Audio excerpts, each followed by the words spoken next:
I know it might be hard to believe, but I promise you, biking season is just around the corner. I keep tempting fate by saying things like that, and of course last week I did the de-winterisation of the T120, and then the next day I had a 1 foot snowdrift up against the side of my house. But unless we're slipping into a new ice age and no one's told us, the weather is going to break soon.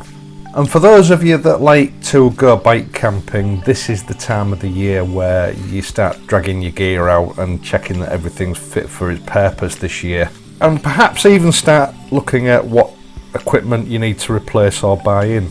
Now, at this time of the year, obviously it is still off peak, and prices on camping equipment tend to be low because the various retailers need to keep themselves ticking over during the winter time, and the only way they can do that is drop the prices to the rock bottom. But mark my words, as soon as the weather starts to improve over the next few weeks, those prices will start to go back up again. So if you're in the market for some new camping gear, now really is the time to be buying it. Now, camping stoves for me are a little bit like socks or petrol caps. It doesn't really matter how many you have. There's always room for a new one when something tasty catches your eye. So this week I thought I'd have a look at something that is just a little bit special. An expedition stove.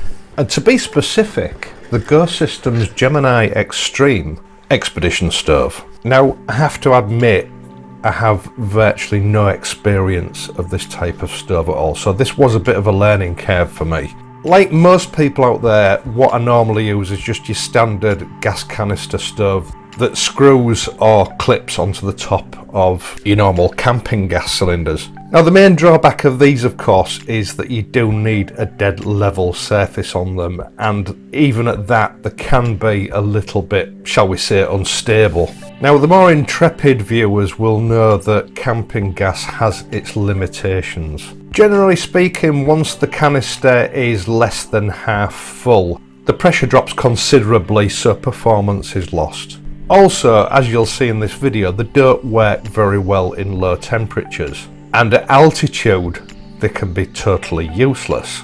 Now, for a lot of us that's not going to be a problem because A, we tend to only camp in the summer when the weather's warm, and B, we tend not to go mountain climbing with our bikes. But talking to a friend of mine a couple of years ago who was on a camping trip in Germany, he related a story to me where they'd stopped at a campsite for the night which was halfway up a mountainside, and to his dismay found that the altitude was sufficient that he couldn't get his gas stove to work. Then of course there's the problem with gas cylinders in that they can be quite expensive. You need to carry enough with them to make sure that you've got enough for your holiday, because trying to track a shop down that sells them at a reasonable price while you're away can be a whole adventure in itself. And that's when a stove like the Gemini Extreme comes into its own, because it will also run on unleaded petrol. Now, this is an independent sort of standalone type stove that operates from a remote fuel source via a stainless steel braided hose, whether that be gas or petrol. Go Systems actually recommend that it will run on a multitude of liquid fuels, and they do recommend using white gas, which is a standard camping type liquid fuel. But they also say that it will run well on unleaded fuel. It's a really robust and well made little unit. It's made mainly from stainless steel and brass, with the main body being made from what looks to be titanium. It folds away into a fairly compact little package and comes complete with its own little stowaway bag, with the 3 leg and pan supports connected to each other, so it's a simple operation just to unfold them and get it ready for use. Now, it does have quite a large pan support, and I would say that the smallest pan that you're really going to be able to use on this is a 14 centimetre. With it, you also get a small bag which has a multitude of spare parts, from O-rings to lots of little brass bits that I don't actually know what they are, but I'm sure the instructions will explain all that. And it also comes with a little multi-tool used for dismantling and reassembling it, so that you've got everything you need to change from gas to liquid fuel use, and also for repairs and cleaning. Now in the little plastic bag you'll also find a circular shaped stainless steel gauze, and this is to be used in conjunction with your normal camping gas. And when you take the unit out of its box or out of the pouch, it will already have the end attachment for fastening directly onto your standard screw type gas canister, which I have to say seem to be the easiest type to get hold of, and they're also just about the cheapest. Now, because I was using this outside and with the current weather conditions, I wasn't expecting great things from the actual gas canister. The gas canister itself was only half full, but the ambient temperatures outside were only just above freezing at 3 degrees, and it was quite windy. But as a comparison, for the purposes of this video, I decided to run the gas first and then the petrol later on, to give you a full demonstration of how it works and what to expect from it.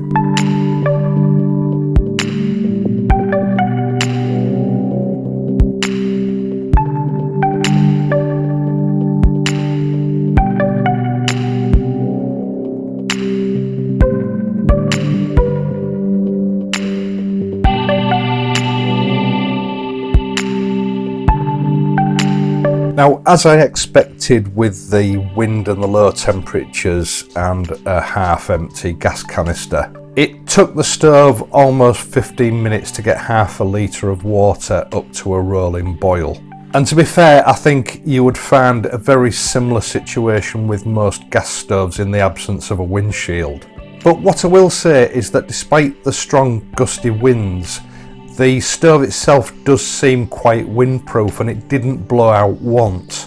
And I think that's down to the fact that the entire fire bowl and that stainless steel gauze on top heat up to a red hot heat, so even if the wind does blow it out, it immediately reignites it. Now, I did try this indoors. I didn't film it just to make sure that it wasn't a problem with the actual stove, and it heated the same amount of water up in about 5 minutes. So I would say that performance wise, this stove is on par with most gas stoves on the market. Now, so that you can use this stove with a liquid fuel, it comes complete with an aluminium fuel bottle.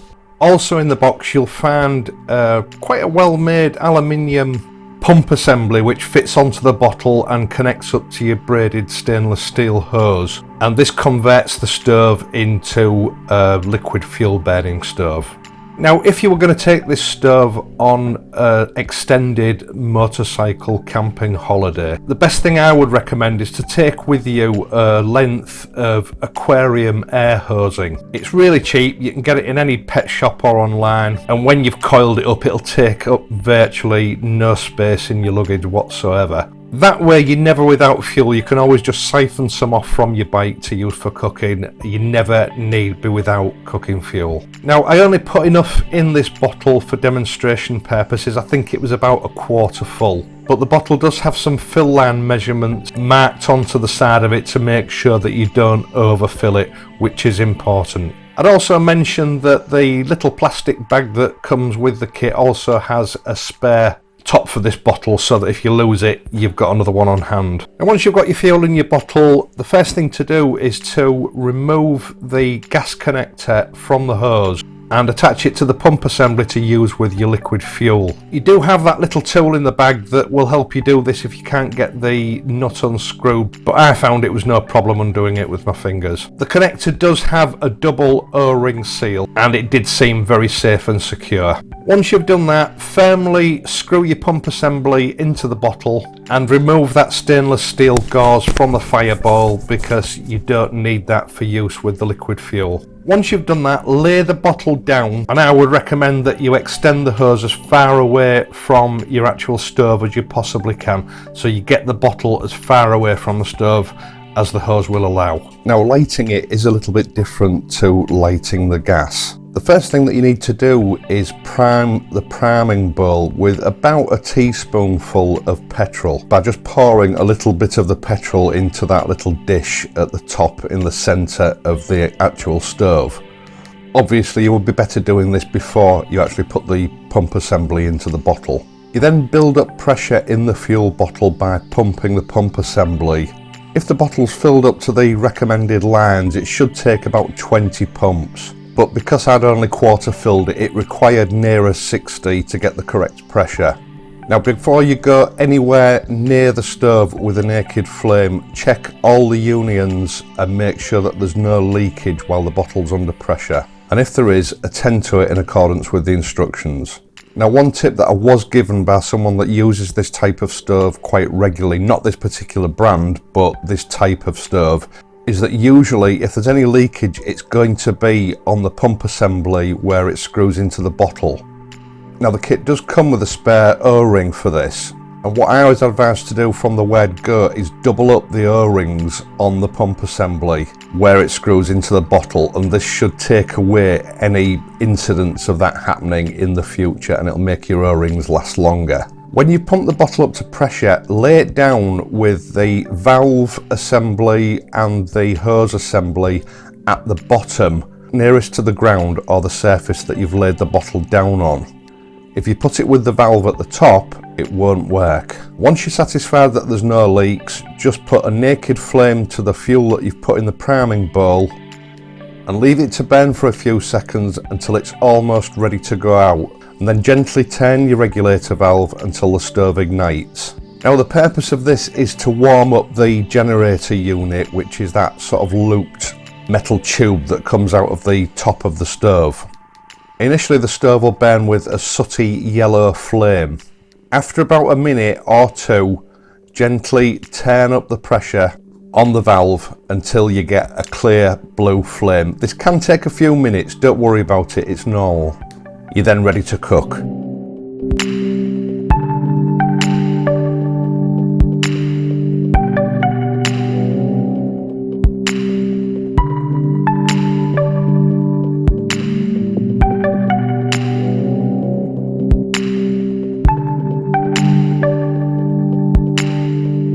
Now, same wind conditions, same ambient temperatures, same amount of cold water, and there was a startling contrast to when we used the gas.